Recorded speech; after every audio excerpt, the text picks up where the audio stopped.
नीयत सच्ची हो तो पूरी कायनात आपके हक में खड़ी हो जाती है। ਮਾਨ ਸਰਕਾਰ ਨੇ ਨਹਿਰੀ ਪਾਣੀ ਦੀ ਸਮੱਸਿਆ ਨੂੰ ਨਜਿੱਠਣ ਵਾਸਤੇ ਬਹੁਤ ਵਧੀਆ ਕੰਮ ਕੀਤੇ ਆ। ਸਾਡੇ ਖੇਤਾਂ ਨੂੰ ਪਾਣੀ ਪੂਰਾ ਲੱਗਣ ਲੱਗ ਪਿਆ ਜੀ। मांझा, मालवा, दुआबा और पुआध के इलाके दुआएं दे रहे हैं। ਮਾਨ ਸਰਕਾਰ ਦਾ ਬਹੁਤ ਬਹੁਤ ਧੰਨਵਾਦ ਕਰਦੇ ਹਾਂ। ਇਸ ਜੂਨ ਜੁਲਾਈ ਜਦੋਂ ਝੋਨੇ ਦੀ ਫਸਲ ਹੋਊਗੀ ਇਹ 85% ਤੇ ਪਹੁੰਚ ਜਾਾਂਗੇ।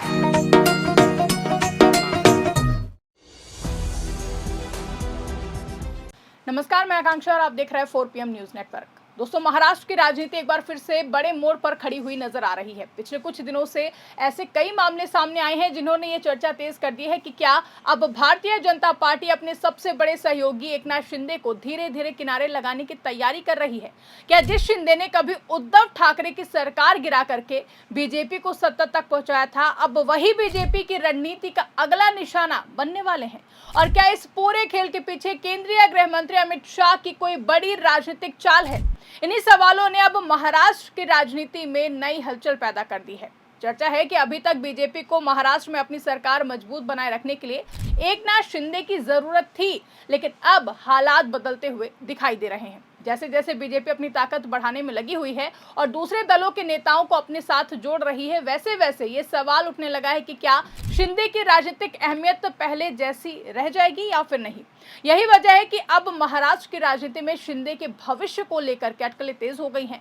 इस बीच शिवसेना यूबीटी के प्रमुख उद्धव ठाकरे ने ऐसा बयान दिया है जिसने पूरे राजनीतिक माहौल को और भी ज्यादा गर्म कर दिया है। उद्धव ठाकरे ने दावा किया है कि बीजेपी सिर्फ तब तक शिंदे के साथ रहेगी जब तक उनकी जरूरत है। उद्धव ठाकरे का आरोप है कि जिस दिन बीजेपी का काम पूरा हो जाएगा उसी दिन शिंदे को किनारे लगा दिया जाएगा। उद्धव ठाकरे ने यहां तक कह दिया है कि बीजेपी जरूरत खत्म होने के बाद अपने सहयोगियों को भी नहीं छोड़ती और शिंदे के साथ भी वही होने वाला है। उद्धव ठाकरे का कहना है कि आज भले ही शिंदे खुद को मजबूत मान रहे हों, लेकिन उनके साथ मौजूद कई सांसद और विधायक पहले भी राजनीतिक पाला बदल चुके हैं। ऐसे नेताओं की वफादारी सत्ता के साथ बदलती रहती है। अगर कभी शिंदे कमजोर पड़े तो वही नेता उन्हें छोड़कर किसी और खेमे में चले जाएंगे। इसलिए आज जो ताकत दिखाई दे रही है वही आने वाले समय में उनकी सबसे बड़ी कमजोरी भी बन सकती है। इन दावों के बीच सबसे ज्यादा चर्चा उस मुलाकात की हो रही है जो कुछ दिन पहले मुंबई से नागपुर जाने वाली इंडिगो की फ्लाइट में हुई थी। इस फ्लाइट में उद्धव ठाकरे, देवेंद्र फडणवीस और संजय राउत एक साथ मौजूद थे।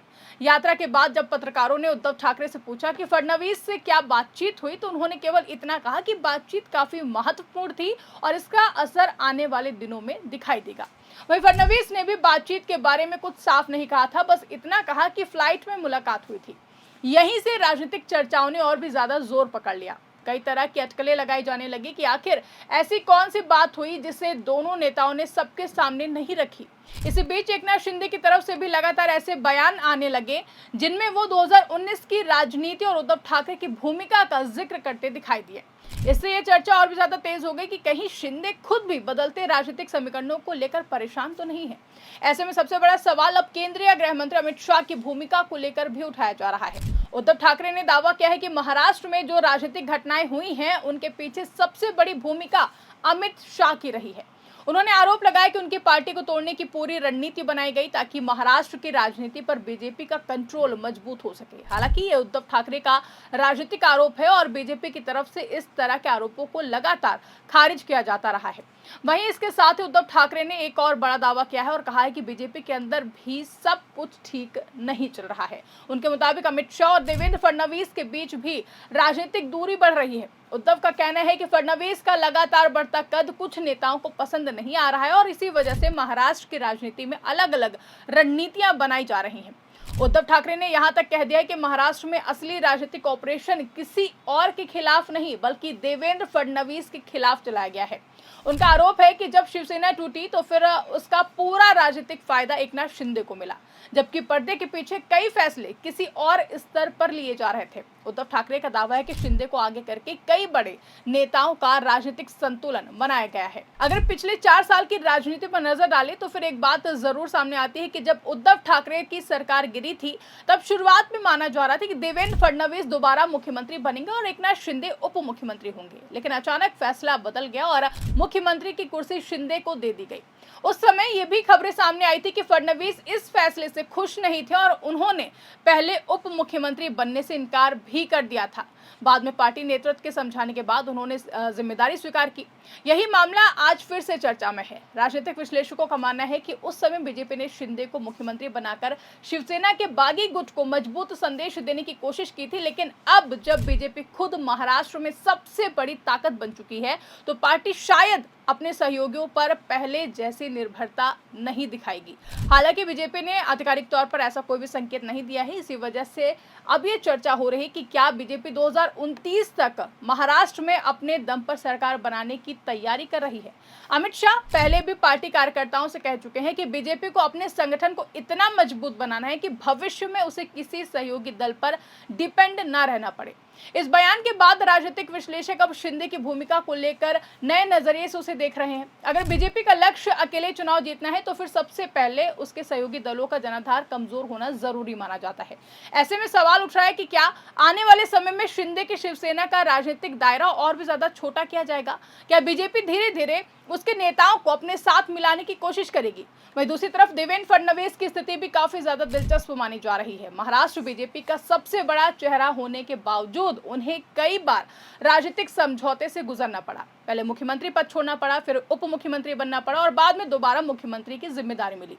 ऐसे में सवाल भी उठता है कि क्या भविष्य में फडणवीस को पूरी तरह स्वतंत्र नेतृत्व मिलेगा या फिर पार्टी के अंदर शक्ति संतुलन की राजनीति जारी रहेगी।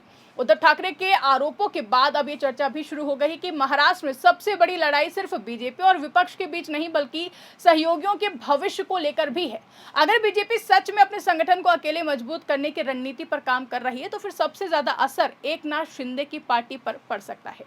हालांकि ये भी सच है कि अभी बीजेपी और शिंदे दोनों सार्वजनिक रूप से एक दूसरे के साथ मजबूती से खड़े होने की बात करते हैं। दोनों दल एनडीए का हिस्सा है और सरकार चला रहे हैं, इसलिए फिलहाल ये कहना जल्दबाजी होगी कि दोनों के रिश्तों में कोई बड़ा संकट आ चुका है। लेकिन राजनीतिक बयानबाजी और हाल के मामलों ने अटकलों को और भी ज्यादा बढ़ा दिया है। आने वाले महीनों में संसद में कई बड़े विधेयकों पर सरकार की परीक्षा होगी। ऐसे समय में बीजेपी अपने सभी सहयोगियों को साथ रखने की कोशिश करेगी, लेकिन जैसे जैसे राष्ट्रीय राजनीति आगे बढ़ेगी महाराष्ट्र में नए राजनीतिक समीकरण बनने की संभावना से भी इनकार नहीं किया जा सकता। फिलहाल महाराष्ट्र की राजनीति में सबसे बड़ा सवाल यही है कि क्या अमित शाह की रणनीति का अगला पड़ाव एकनाथ शिंदे हैं? क्या बीजेपी धीरे धीरे अपने सहयोगियों को कमजोर करके खुद को और भी ज्यादा मजबूत बनाने में आगे बढ़ रही है? क्या देवेंद्र फडणवीस का राजनीतिक कद आने वाले समय में और भी ज्यादा बढ़ेगा या फिर ये सिर्फ विपक्ष द्वारा लगाए जा रहे राजनीतिक आरोप हैं? इन सभी सवालों के जवाब आने वाले दिनों की राजनीति ही तय करेगी। लेकिन इतना तो तय है कि महाराष्ट्र की सियासत एक बार फिर से ऐसे मोड़ पर पहुंच चुकी है जहां हर बयान, हर मुलाकात और हर राजनीतिक संकेत के अलग अलग मायने निकाले जा रहे हैं। अब सभी की नजर बीजेपी, अमित शाह, देवेंद्र फडणवीस और एकनाथ शिंदे की अगली राजनीतिक चाल पर टिकी हुई है।